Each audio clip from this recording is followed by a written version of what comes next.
प्राथमिकता है बांध। अगर ये बांध हम लोग जल्दी बना लेंगे, जैसे 5 साल इन्होंने विलम्ब किया जांच के नाम पर, इससे भारी नुकसान किसानों का हुआ। बांध बनने के बाद परिस्थितियां ही बदल जाएंगी सब। और बगैर बांध बने इंडस्ट्री भी नहीं लग सकती, बगैर बांध बने कोई काम नहीं हो सकता। पानी बड़ा जीवन की ज़रूरत नहीं है, बल्कि तरक्की के हर सोर्स में पानी की आवश्यकता है। तो सबसे पहले बांध का काम शुरू करेंगे। अभी एक सड़क एक अधूरी पड़ी है, जिसको हम लोग हमीरपुर से जोड़ रहे थे। जितनी पास कराई थी उसके अलावा आगे नहीं बढ़ पाई। जल्दी से वो सड़क पूरा करेंगे। अगर ये चिरगांव से हमीरपुर जुड़ जाएगी, जिस दिन ये आवागमन शुरू होगा उस दिन गवर्नर घोषणाएं की शक्ल बदल जाएगी, दूसरे शहर के रूप में तब्दील हो जाएंगे।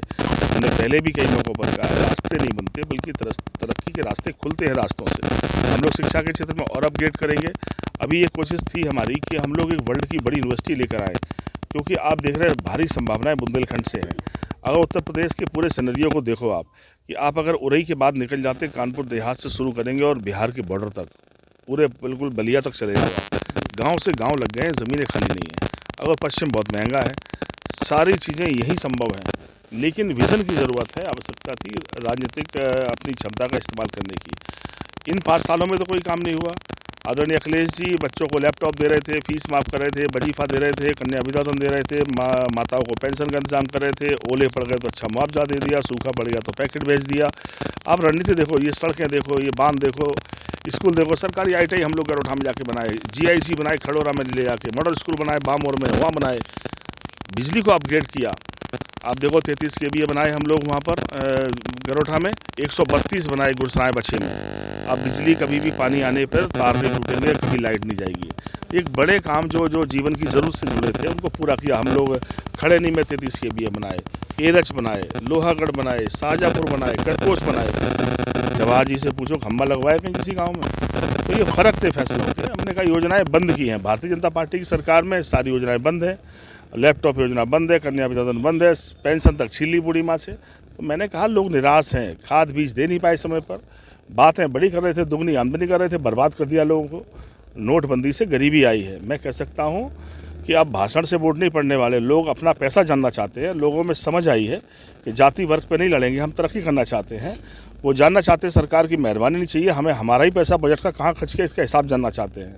बड़ी कर रहे थे, दुगनी आमदनी कर रहे थे, बर्बाद कर दिया लोगों को। नोटबंदी से गरीबी आई है। मैं कह सकता हूँ कि अब भाषण से वोट नहीं पड़ने वाले लोग अपना पैसा जानना चाहते हैं। लोगों में समझ आई है कि जाति वर्ग पे नहीं लड़ेंगे, हम तरक्की करना चाहते हैं। वो जानना चाहते हैं सरकार की मेहरबानी नहीं चाहिए, हमें हमारा ही पैसा बजट का कहाँ खर्च किया इसका हिसाब जानना चाहते हैं।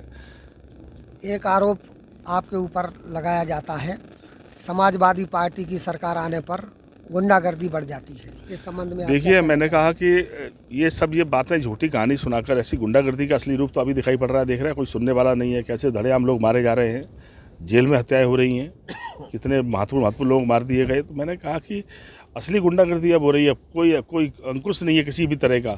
और ये बातें इसलिए की जाती है कि जब हमने कहा ना मेन लड़ाई बजट पे है, गरीबों के वोट है, उनका नोट है, ये पैसा कहाँ खर्च करना है ये पूछने लगे। गरीब पूछ ना पाए इसके पहले नई बातें पैदा कर दो आप। असली बात है, वोट किसी को बनाने की लड़ाई तक सीमित नहीं है। वोट से पूरी ज़िंदगी के फैसले जुड़े हैं और बहुत दिन तक बेवकूफ़ बनाया है गांव के लोगों को। ये किसानों का देश है, गांव में बसता है। गांव जब वोट देते समय जब उनकी भाग बदलना है, बताओ 600 पूरे 5 साल निकल गए, एक स्कूल में मास्टर पहुँचाया आपने? कैसे गरीबों के बच्चे पढ़ जाएंगे? अगर आप लैपटॉप योजना बंद नहीं करते तो मजदूरों के बेटे भी पढ़ाई कर रहे होते आज।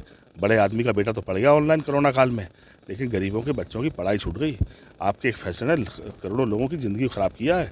मैंने कहा राजनीतिक सोच समझ, राजनीति का करने का मकसद सिर्फ किसी को बैठाना नहीं है, बल्कि बहुत सारे लोगों की जिम्मेदारी संभालने की लड़ाई है।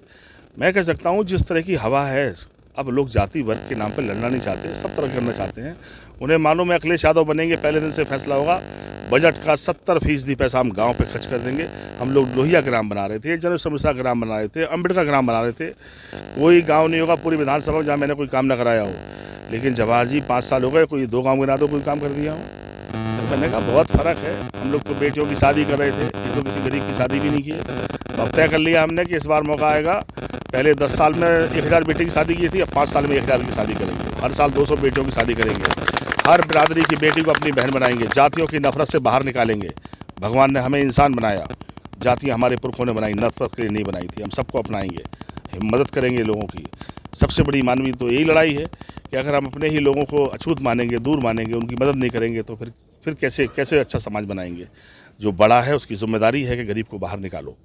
ये मानवीय दृष्टिकोण है और इसको हम लोग कोशिश करेंगे। गांव में माहौल ऐसा बनाएंगे, पुरखों ने सब जातियों के बीच रहकर अपने गांव बसाए थे, आज नफरतें आ गई हैं, हम दोबारा वो परंपराएं जिंदा करेंगे। बड़े लोग गरीब की मदद करेंगे और पुरखों की फिर वही बातें याद करेंगे कि फलाने के बब्बा होते तो ऐसा नहीं होता, आज भी ऐसा हो रहा है, ये कहलाएंगे लोगों से। बहुत बहुत धन्यवाद।